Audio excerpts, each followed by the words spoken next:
Hi everyone, it's Chris, and welcome to Anime Debate.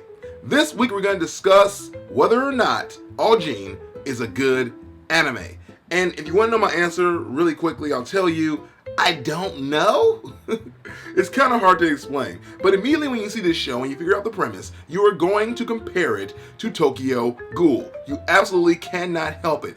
And I remember watching that show, and Tokyo Ghoul, and being like, oh my gosh, that's horrific. I can't believe you're not human anymore. Or like, it was gut-wrenching to see him go through the transformation and his suffering and how he felt in those moments. And then you see it in Ajin and you don't get that same appeal. It does not feel as satisfying. It doesn't feel as riveting, and you don't feel like you really care that the character is changing. It doesn't even feel like it's that awful that he changed. Like, his change per se was just that he couldn't die and now he's a freak. It felt like very atypical. I just didn't really buy into it being a horrific thing that happened to him until later in the show.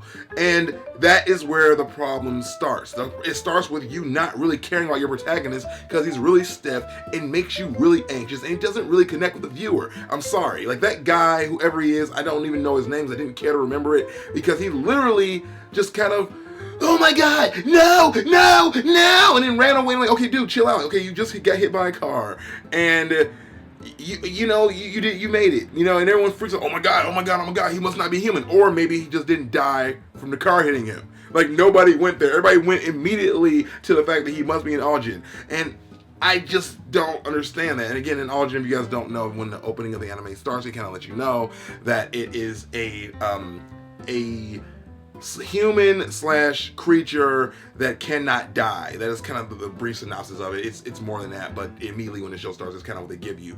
And I just think the concept of not being able to die wouldn't make everyone freaked out. I get it that there's like a bounty on Ajin's heads, but that still doesn't mean that every single person you meet must be an Ajin just because they got hit by a car and made it. I mean, I'm sorry, that's not enough for me. That wasn't enough to sell me on the entire concept. So another thing about the show that really kept me, it made it hard for me to like it, was the animation. Now, the animation looks good sometimes, but when the people start moving, it's very stiff and does not feel natural. I've seen this kind of animation done before. It's like a mixture of like 3D and cell shading and whatnot, and it can be done really well. I remember when Mainframe, the studio that does Reboot and did Beast Wars, they did an excellent job, and that was in the early days of this kind of animation. It makes no sense at all that this animation is this stiff and doesn't look pristine. Beast Wars was out over 10 years ago, so there's no excuses. None. I'm sorry. It's just way too jerky and nothing feels real when you're watching the show. And that just took me out of it a lot of the time. But then when the story starts unfolding and you get to know more characters and the plot really starts to thicken and the transformations get bigger and the action digs in, and then you get to the existential stuff where you start digging into like what it means to be human and the way people are treating you in the society, it does really like pull you in and you can't look away. It's still a hard show to get into initially, but I will tell you to continue to watch it because it is worth the run.